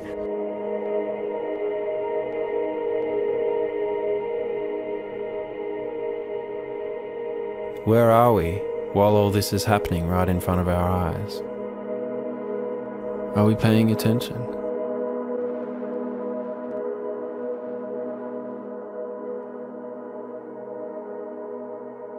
One of the big questions of our age, I think, is whether the internet is helping make people more informed. And, clearly we all have a lot more access to information. But is that information turning into a better informed citizenry that's better able to make decisions about the important issues that we all face? And at this point, we have a lot of data on this. And I think we can actually say it's not really.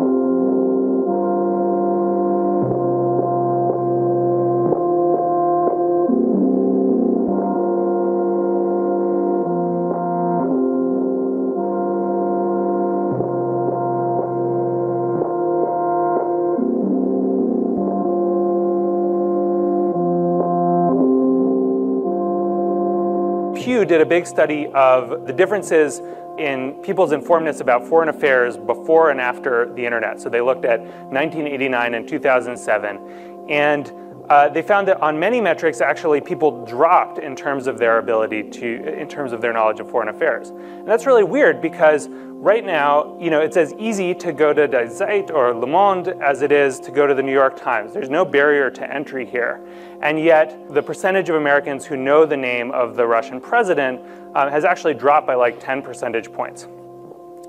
And of course, this isn't just a problem of informedness about foreign affairs, and we've all seen these studies. Americans are pretty poorly informed about domestic affairs as well. 44% can't define the Bill of Rights.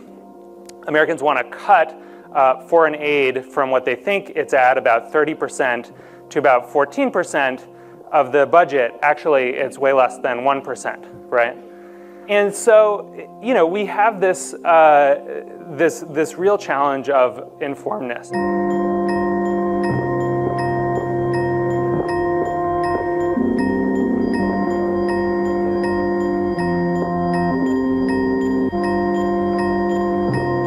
We have a situation in which a significant percentage of the population doesn't vote, doesn't care about the issues, is tuned out entirely, is what we call depoliticized.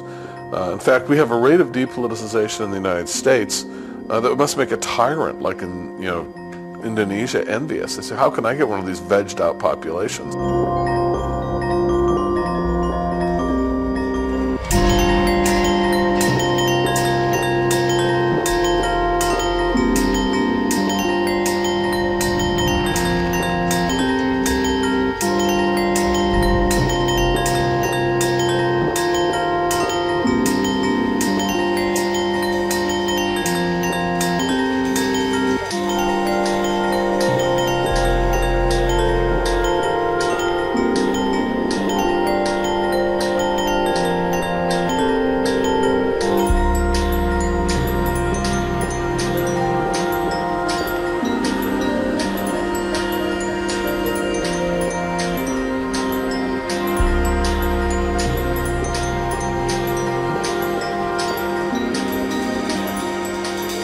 We adopt without realizing what the repercussions are to our everyday life. And the more we become ingrained in this new technology, in this web, in this internet of everything, we are actually becoming commodified subjects whereby our patterns and trends are analyzed, and that data is then on-sold to others so that they can manipulate us. It's an information manipulation of the individual. It's an exploitation of sorts.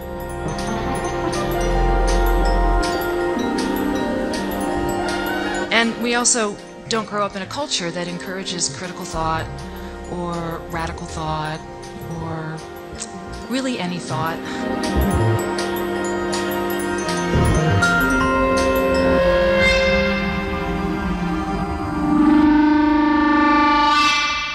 Well, what about the responses of those who run these search engines, that they're merely responding to the interests and needs of the people who use the system? Well, I think that they say, we're just giving people what we want. And I say, well, what do you mean by what we want? Because I think actually all of us want a lot of different things. And there's a short-term sort of compulsive self that clicks on the celebrity gossip and the, more trivial articles, and there's a longer-term self that wants to be informed about the world and be a good citizen. And those things are in tension all the time. We have those two forces inside us. And the best media helps us it helps the long-term self get an edge a little bit. It gives us some information vegetables and some information dessert. And you get a balanced information diet. This is like you're just surrounded by empty calories, by information junk food. Cereal, the colors, the aroma, the fruity taste.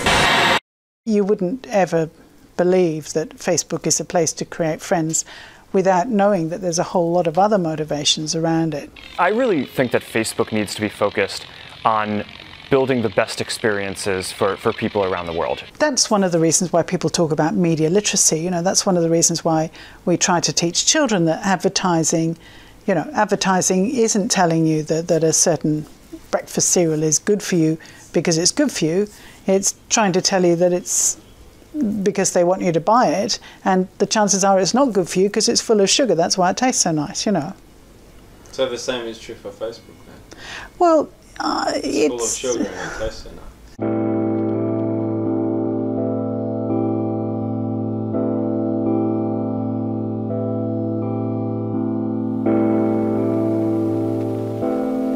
Psychologists and biologists have constructed many different models of behavior. For the sake of consistency, we shall describe only one of them, the model of behavior theory associated with B.F. Skinner. My name is Skinner, and I'm a behaviorist. As such, I study rats, pigeons, children, and adults. Naturally, the brain plays an important role in bridging the gap between what has happened to a person and his current behavior. Most of the early work in behavior theory used the white rat as a subject, and so does much that is being done today. This is a final performance of a rat already trained to press the lever. Each response is reinforced, and the rat has established a pattern of pressing with the right paw that involves little wasted effort.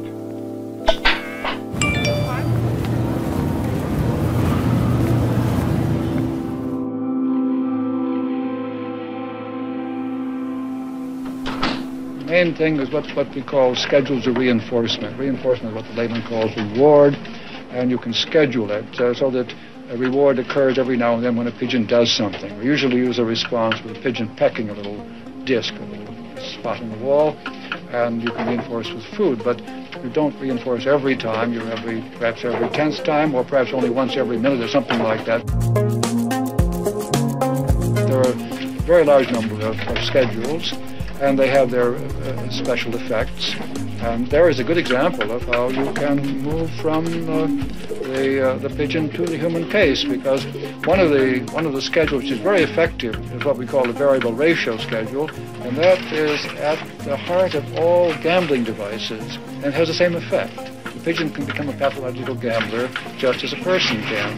Now, the fact that we found that out with pigeons and could prove it by removing and changing the schedule makes it easy for us to interpret the case with the human subject.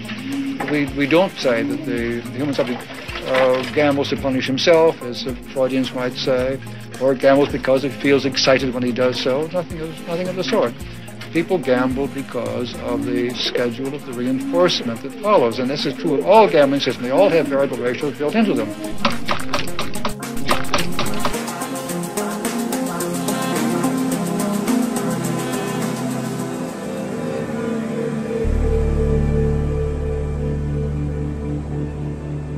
If you're using the metaphor of Las Vegas slot machines, it's one thing for a person to make a choice to get into a car, to drive to a casino, to get out and to play the slot machines there. It's another thing if there's a slot machine baked into or right next to the moment-to-moment choices and thoughts that they have to make.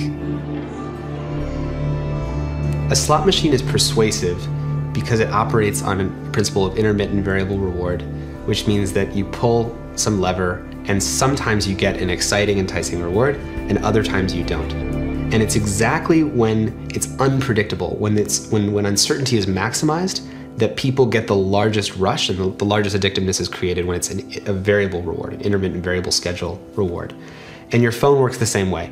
You check your phone and sometimes it's like, oh, I got a text message from the girl I'm trying to date, or I got this exciting new TED Talk on my phone or something. And then sometimes you check your phone and it's like nothing, right? And so each time we don't know if we're gonna strike gold and win, or we won't. And it's very persuasive. Every app, every website, every service is competing ultimately for attention. Even if you're building a meditation app, your goal is to hook people so that they meditate every day. They open the app every day. If you're the New York Times, you need people to visit every day. If you're an addictive game or Facebook, you need people to come every day and to stay as long as possible. So everyone is competing for the one finite resource that we all have, which is attention or our time. What's the best way to get attention? It's to be better and better at persuading people, at tapping into more and more of these psychological instincts so that people come back and stay.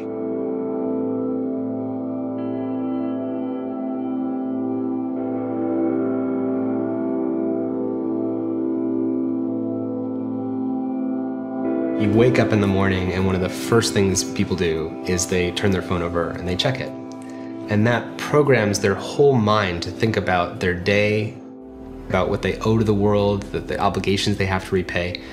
And whenever we have a break in time, we don't know what to think about, so we often check our phone to see, well, what should I be thinking about? Who can I get back to? So what typically happened with Persuasion was it was a billboard or something like that. So there was a moment where you're driving and you see something and it changes your beliefs about a product. That's one kind of persuasion, but another way is when it's actually influencing the contents of your mind moment to moment. And this is what Skinner talks about and envisaged in the 1950s. Society can be acculturated and programmed using powerful forms of persuasion based on addiction and reward. Professor Skinner has even written a novel, Walden 2. His vision of a whole society programmed on the reward system, behaving infallibly and being happy doing it. Skinner has a very ingenious way of making a system of highly compulsive organizations seem as though it were a very humane one. This is his great and original contribution. The old-fashioned mechanical collectives, the mega machines as I call them, were brutal. They used punishment as a way of enforcing conformity. Skinner and the psychological school that he represents have found a much better system than punishment. They first tried it out on animals, and now they're applying it to human beings. Reward them. Make them do exactly what you want them to do without the whip, but with some form of sugar-coated drug or candy, which will make them think that they're actually enjoying every moment of it. This is the most dangerous of all systems of compulsion. That's why I regard Skinner's Walden 2 as another name for hell. And it would be a worse hell because we wouldn't realize we were there. We would imagine that we're still in heaven.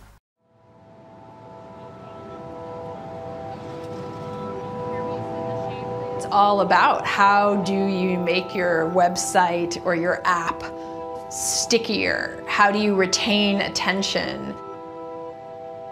Right now, it's measured through these little units of time and clicks, and how long do you sit there? And you think about what is the logical sort of end point that they're after here. They are trying to turn everybody into what looks a lot like an addict.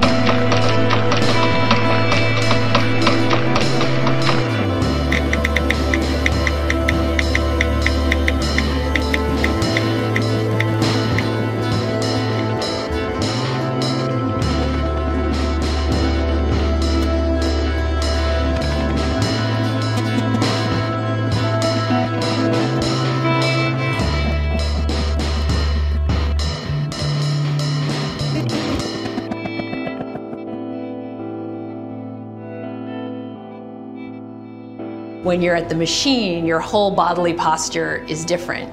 You're kind of slumped down, your eyes look a little glazed over, and you're just repetitively tapping with your finger.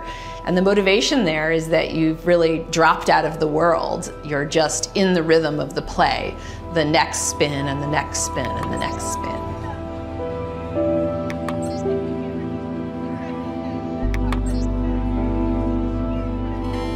We all have these sorts of experiences today with machines. I think we've all glimpsed the zone, so to speak, whether it's trying to buy something in an eBay auction or playing Candy Crush.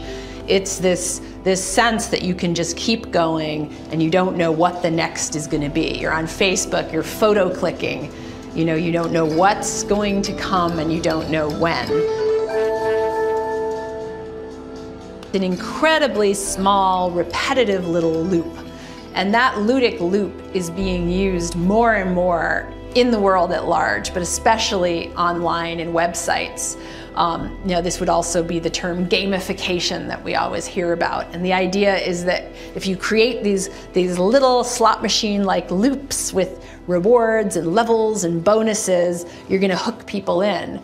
And it is true that it has those effects, but also with the collateral damage and the consequences, that there's this little clicking, micro-clicking culture, and this sort of value, corporate value, is increasingly coming to be measured in terms of clicks and likes. It's a kind of nano monetization of human experience.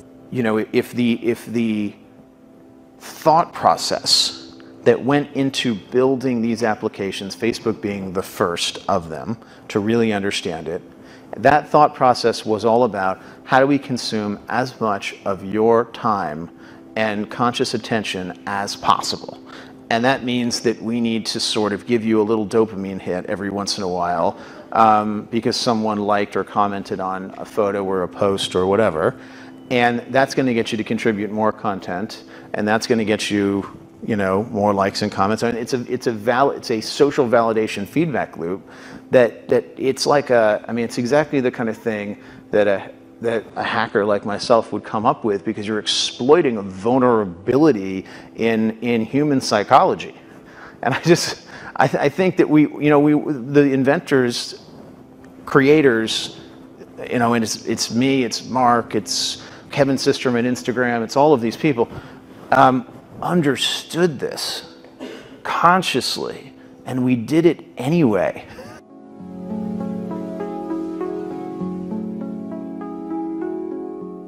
Look at the devolution of the way we represent ourselves online has devolved from the quirky, personalized HTML web page, homepage of the 90s, to the somewhat modular but still strange presence of a MySpace page, to the completely formatted and market-friendly presence of a Facebook page.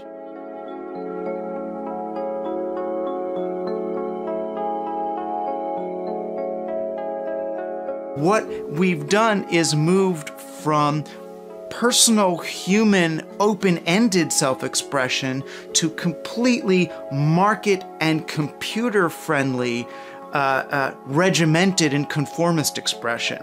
And that's because we've turned the net from a venue for self-expression to a way to render ourselves up onto the market.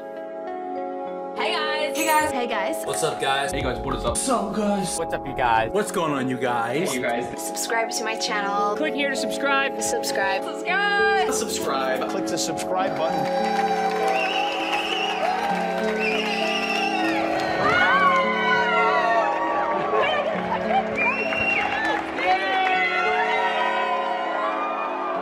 Screen culture is not only addictive, but obsessive-compulsive addictive. It's a health problem, and we've yet to really master even to begin where to ask the questions.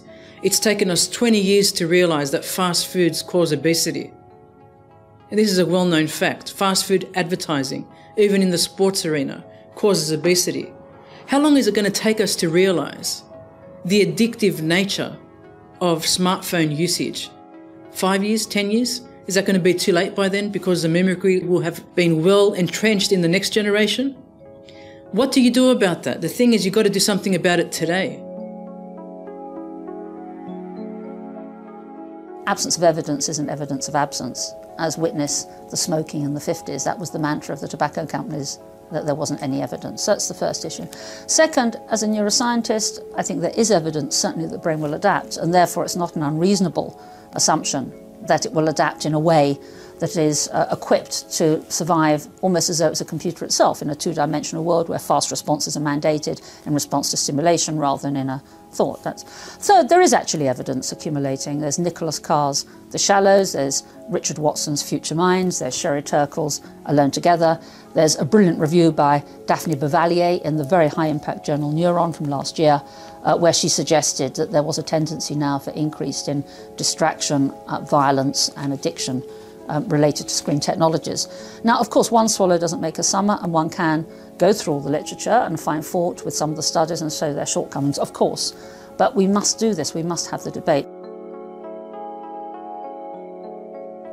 Most of the reactions that have taken place in art, including those that come under the head of the beatniks and the hippies, have some underlying sense in the reaction itself. But the remedy is part of the disease. The remedy, in fact, makes it easier for the institutions that now have their hold upon us to be even more compulsive and even more effective than ever before. If we don't care, if we drop out, if we lose ourselves in insane fantasy of some kinds, we lose our possibility of restoring our own autonomy, of taking charge of our life, because this requires greater energy, greater effort than that which is required to live through the daily life of a machine worker. We have to become fully activated human beings, every part of us, tremendously alive and ready to take charge. And this can't be done by people who are in escape, people who are who form the habit of total rejection. We must know what we want, not just what we don't want.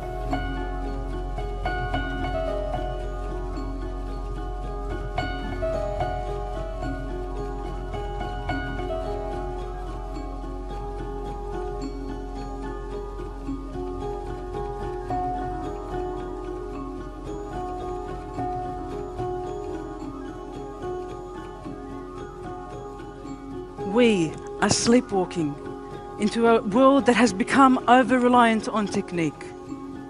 Soon, we will not just be talking about the social implications of technology, but about how society has become technology. We, who created the computer, will invite it into our body to govern us, and the machine itself will rule over us. Ladies and gentlemen, I leave you with one final question. Who will control this emerging new smart surveillance infrastructure? And what will be the rights of the controlled?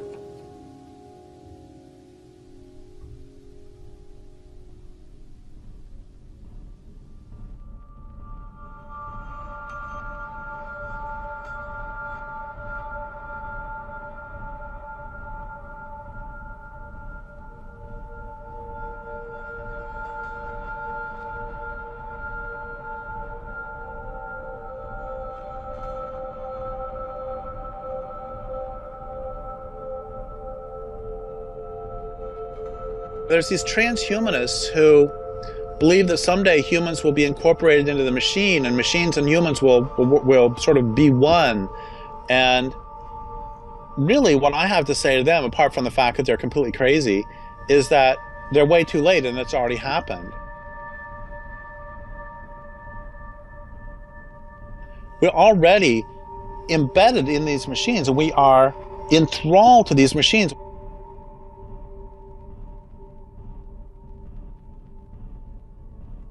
Think about it. Do you touch plastic or human flesh more often? You know, or think about it. How many machines do you have daily relationships with? And on the other hand, how many wild animals do you have daily relationships with? And if you have daily relationships with your machines, you can come to believe that those machines are more important than the real world.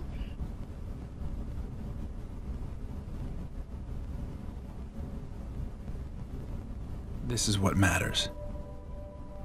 The experience of a product. Will it make life better? You see that? Life. Of this. On a phone. More people connect face-to-face on the All iPhone. my students have the brand new Surface. More that technology can fit into our lives. Till every idea we touch You should get a GS4. enhances each life it touches.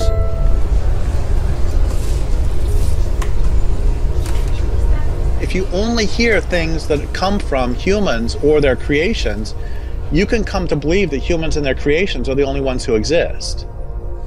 And this leads to the same thing that happens to other people who are living in echo chambers, which is if you're in an echo chamber, if you're under sensory deprivation conditions, you start to hallucinate.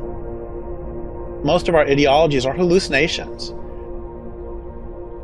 Increasingly, the techno-haves are very, very distinct from the techno-have-nots, where some people are on $1 a day with no access to drinking water, and there's other people with Game Boy thumbs and Prozac and Botox and so on.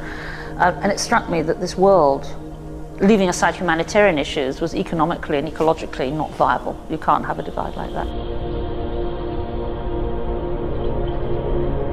The mythology of technological change really is that it's beyond our control, that technology is like one of the great forces of the universe, that it will progress inevitably, and that all we can do is jump on or jump out the way, you know, that there is no stopping technology.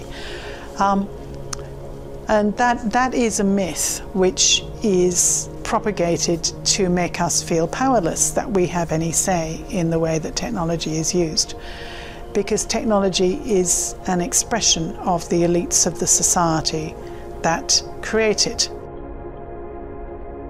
But what we should take from that is that once we know that the three elites that are actually harnessing technological power and spreading this myth that there's nothing we can do about it, then in fact, once we see that for the myth that it is, then we are more able to say, resistance is not futile.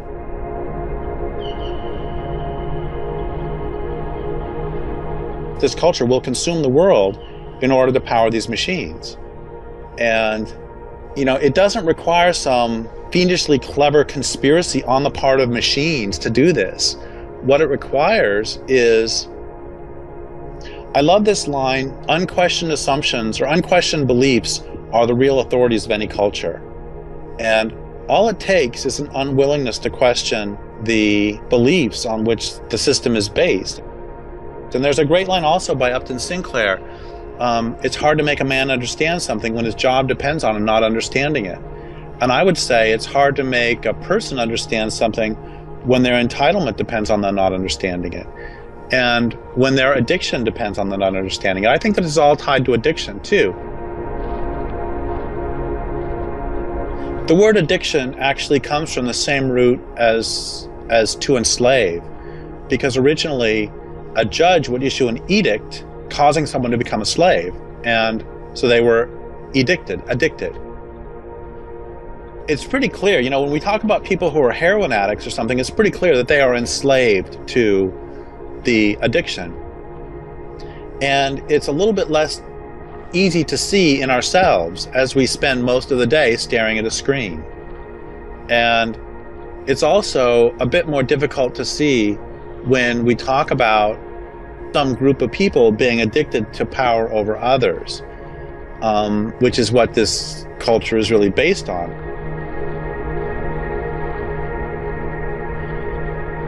There is no way that technology is neutral. You know, technology reflects the elites, the passions, the capacities of the people that create and then continue to use it. Once you start looking at the technology plus the culture,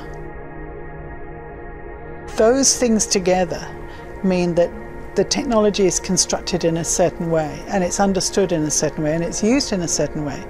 And once you start putting all those things together, then it has a purpose for the people that are talking about it, which is far from neutral. Technology is always harnessed to a particular end. Now, sometimes that can be positive or negative, but it's not as simplistic as saying, oh, it's up to people how they use it, because people can only use it within the constraints of how it's designed, the knowledge that they have, and the society that they've been socialized in. And those three things together mean that technology has an actual cultural value which is far from neutral. Until we start asking those questions, you know, what are the social costs and benefits? And who is excluded? And what is the environmental cost of all this? I mean, you know, there are in terms of the huge amount of toxic landfill from discarded mobiles, for example. Yes, and you know, until we start looking at those other pictures in terms of we look at the way that technology works as a sort of as a network of connection, but instead see it as part of as part of a living world, because technology is not part of that living world. It has an impact upon that living world. Until we see those bigger questions and technology in the broader scheme of things rather than just as its own story, I think we're only scratching the surface of the many ways in which we are using it, and we're using it to change ourselves and our futures.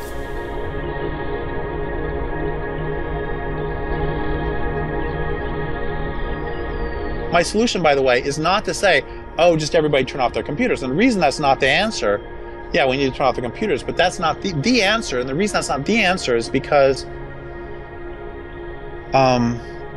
me turning off, we have to recognize at every moment that no matter how much fun I may have playing Left 4 Dead 2 on the computer, or how much fun I may have talking to you, I have to recognize that the computer's primary purpose is, as you said earlier, where it emerged from, is making war and doing commerce. And all this other stuff is just gravy. And the global economy as it is couldn't exist without computers. And I could turn my computer off and it would not stop the destruction of the planet one little bit. What needs to happen is the entire infrastructure, the entire technique surrounding all this needs to be stopped. And it needs to be, it's so highly addictive that I think it needs to be destroyed, because I believe that people are so addicted to it that they won't give it up.